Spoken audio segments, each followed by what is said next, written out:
9 years into my marriage with Josh Hall, his mistress crashed my birthday party, declaring their true love and demanding I grant them a divorce.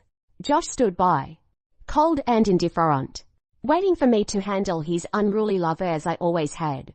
But that night, something inside me finally snapped. I stood up and smiled at him. I'm going to get some air on the terrace. Josh didn't think twice. He assumed I was going to cry in private. But 1 hour passed, then 2, then 3.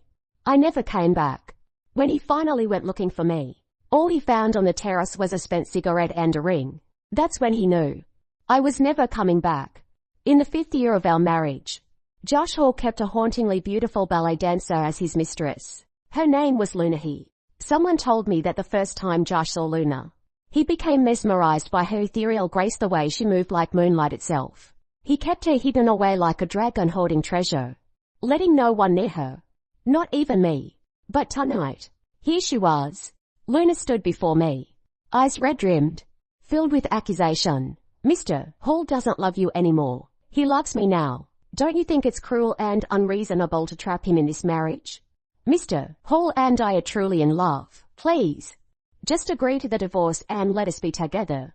She cried so pitifully, like a tragic heroine whose happiness was being blocked by the wicked wife. I found it laughable. True love? You're in love with someone else's husband, and you don't think that makes you cheap? Luna's face paled, but the next moment she cried even harder. You're right. You're absolutely right. Falling for a married man does make me cheap. You have every right to insult me, but I was wrong. Love itself isn't wrong. I just want to be with the person I love forever. I truly love Mr. Hall. I don't want to be separated from him. Can't you just let us go? Her words were absurd and childish. Yet Josh found her endearing and fearless. He gently wiped away her tears, his voice soft and soothing. That's enough. Baby, stop making a scene. I'll come stay with you tonight. The room fell silent. Everyone froze. He was trampling on my dignity, publicly taking Luna's side. This was a level of favor none of his other mistresses had ever received. In the past, when women had shown up demanding I leave, Josh had personally dealt with them and dealt with them harshly. He'd warned everyone, Vivian is my wife. No one gets to challenge her. But tonight, Luna had ruined my birthday. Not only did Josh let it slide, he even had his assistant personally escort her home. Then he walked over to me, his voice low. Don't worry, I won't let her act out again. Translation, don't lay a finger on her. He was warning me. I didn't immediately nod. Josh frowned slightly, his gaze turning cold as ice. Vivian, Luna's young, she doesn't know better.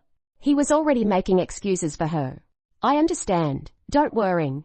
I cut him off and nodded in agreement.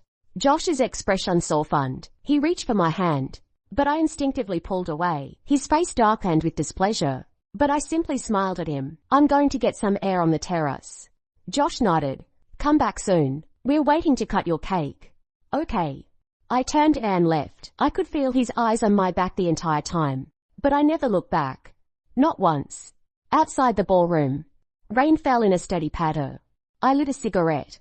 Through the curling smoke, I suddenly remembered that it had been raining the day Josh proposed to me too. We'd known each other since childhood. We fell in love at 16. At 23, Josh's startup succeeded and he made his first fortune. Then he proposed. Vivian, will you marry me? That day, he knelt before me on one knee, his hands trembling so badly he could barely hold the ring. I looked down at him and asked just one question. Will you always love me? He swore without hesitation. Forever. I believed he meant it at the time. But sincerity is fickle. When I was 27, Josh kept his first mistress a young, beautiful girl. When I found out, he knelt before me, crying and begging me not to divorce him. He promised he would change. But once there's a first time, there's a second, a third, a fourth. Now, he didn't even bother hiding it, and I'd stopped making scenes. I'd cried enough. I'd seen through it all. Like Luna, Josh treated her differently. He warned me, threatened me for her sake. 3 years ago, I would have cried until my heart shattered. But now I just felt exhausted and disgusted. Because I knew better than anyone, Josh would never divorce me for Luna. It had nothing to do with feelings. After years of marriage, our finances were too entangled, too complex. Divorce would be messy and unprofitable for him. He wouldn't do it. And he was certain I wouldn't either. After all, over the years I threatened divorce countless times, but it always came to nothing. At first, it was because I loved him. Later, it was because I couldn't let go. But regardless of the reason, I'd endured this for so long. I should have been used to this charade by now. Yet this time, I was suddenly sick of it. I didn't want to keep performing in his play anymore. The ash fell. It burned my fingertips. Just then, a server approached and said quietly, "Mrs. Hall, Mr. Hall says it's time for you to come back and cut the cake." Go back. I snapped back to reality. After a moment, I stubbered out the cigarette and turned around with a faint smile. "Tell Josh I'm not coming back." The server relayed my message to Josh. His expression darkened. Seeing this, the other guests quickly tried to smooth things over. "Mrs. Hall is probably just upset. That's why she said she's not coming back. Women throw little tantrums sometimes. You understand. Mr. Hall, women need to be coaxed. Why don't you go talk to her?" "Mr. Hall?" Josh felt a flicker of doubt. He and Vivian had known each other since childhood. No one understood better than him how much Vivian loved him. Today he'd asked Vivian to accommodate Luna and to placate Luna.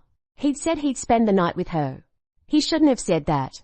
It was Vivian's birthday. He should have stayed with her tonight. He'd said the wrong thing. Realizing this, Josh looked at the server. Was she crying?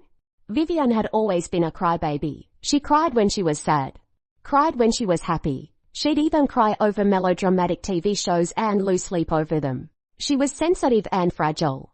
She must have been hurt by what he said.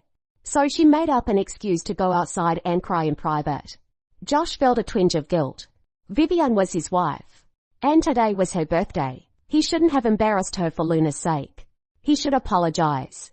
But then the server shook his head. No. Mrs. Hall was smiling. She looked very happy, very beautiful.